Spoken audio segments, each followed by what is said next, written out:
பாஜக மாநில துணைத் தலைவர் கருநாகராஜன் செய்தியாளர்களை சந்தித்து வருகிறார். அதன் நேரலை காட்சிகளை தற்போது பார்க்கலாம். இதுல எத்தனையோ பேர் இன்றைக்கு ஒரு கைவினைஞர்கள், கையால் தொழில் செய்யக்கூடியவர்கள், கருவிகளை கையில் வைத்து தொழில் செய்யக்கூடியவர்கள், இவர்கள் அத்தனை பேரும் விஸ்வகர்மா தான் என்று பாரத பிரதமர் தெளிவாக இந்த திட்டத்தை அறிமுகப்படுத்தும் போது சொல்லியிருக்கிறார். இங்கே பூ கட்டுறவங்க, பொம்மை செய்கிறவங்க, இன்னைக்கு நாட்டில் பூ கட்டுறவங்களே இருக்க மாட்டாங்களா? நாட்டில் பொம்மை செய்கிறவங்களே இருக்க மாட்டாங்களா? நாட்டில் சிற்பம் செய்கிறவங்களே இருக்க மாட்டாங்களா?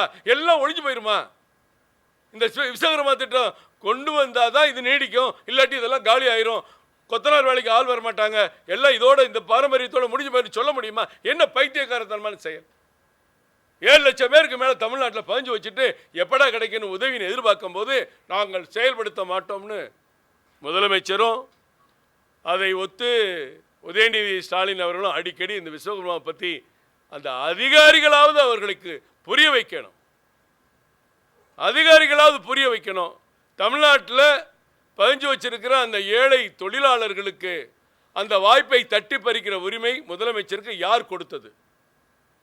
மத்திய அரசினுடைய திட்டத்தின் பயனை அனுபவிக்க விடாமல் இவர்கள் தடுக்கிறார்கள்.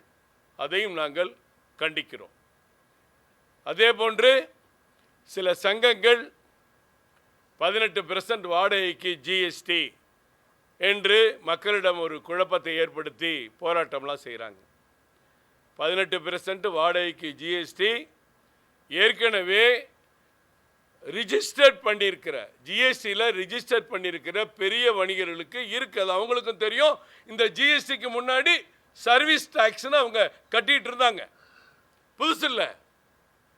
இப்போ இந்த சிறிய வியாபாரிகளுக்கு, சிறிய கடைகள் நடத்துபவர்களுக்கையும் இந்த பட்டியலில் சேர்க்கப்பட்டிருக்கிறது என்று மத்திய அரசை எதிர்த்து சிலர் பேசிக்கொண்டு, விக்ரமராஜா போன்றவர்கள்லாம் பேசுகிறாங்க. இது சொல்லப்போனால் மத்திய அரசுன்னு மட்டும் ஒரு சொல்லக்கூடாது, மத்திய மாநில அரசுன்னு தான் சொல்லணும். ஜிஎஸ்டி கவுன்சில் என்பது மத்திய அரசோட இலாக்கா இல்லை, எல்லா மாநில அரசும் சேர்ந்தது தான் ஜிஎஸ்டி கவுன்சில். அவர் அப்படி தான் சொல்லணும். அதையும் எங்கள் தலைவர் மாநிலத்தில் அண்ணாமலை அவர்கள் இதனால் பாதிக்கப்படக்கூடியது மிக மிக சிறிய வியாபாரிகள் என்ற அடிப்படையில் அதையும் இந்த கருத்தை எடுத்து அவர் மத்திய அரசுக்கு பேச இருக்கிறார். மொத்தம் ஏறத்தாழ 15 லட்சம் வியாபாரிகள் இருக்கிறார் என்று சொன்னால் இந்த பிரிவில் வரக்கூடியவர்கள் 1.25 லட்சம் பேர் மட்டும்தான். அப்படிப்பட்டவர்களை கூட பாதிக்கக்கூடாது என்ற கருத்தையும் தலைவர் அவர்கள் கவனத்திற்கு மதுரையில் இருக்கக்கூடிய வணிகர் சங்கங்கள் கொண்டு வந்திருக்கிறார்கள். அதையும் நிச்சயம் தலைவர் அவர்கள் ஏற்று அதை குறிப்பிட்ட அமைச்சர் அவர்களுக்கு, மாண்புமிகு மத்திய நிதியமைச்சர் அவர்களுக்கு இந்த கருத்தை தெரிவிக்க இருக்கிறார் என்பதையும் இந்த நேரத்தில் தெரிவித்துக் கொள்கிறேன்.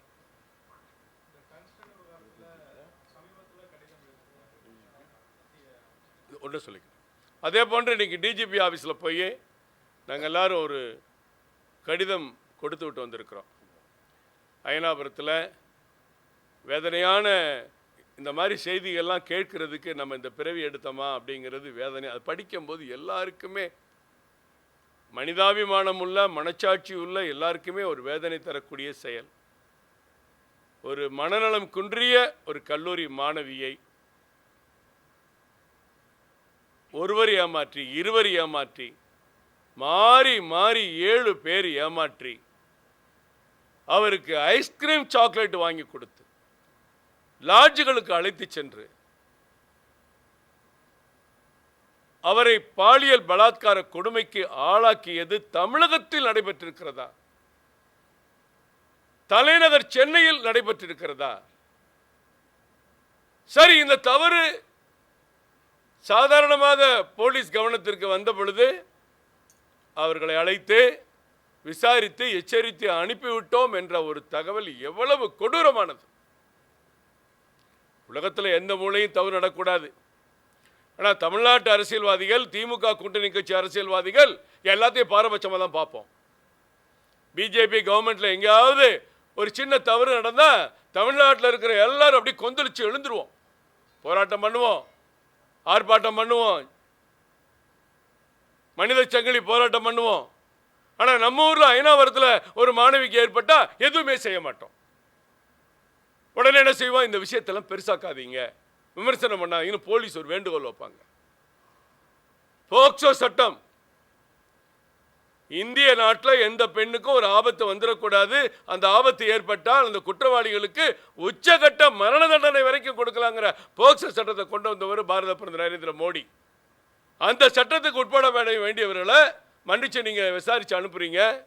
எங்கள் தலைவர் இதுக்கு ஒரு அறிக்கை கொடுத்த பிறகு உடனே திருப்பி கூப்பிட்டு 2 பேரை கைது பண்ணியிருக்கீங்க. 7 பேரை பிடிக்கிறதுக்கு தனிப்படை அமைக்கிறீங்க. 4 விதமான தனிப்படை அமைக்கப்படுகிறது.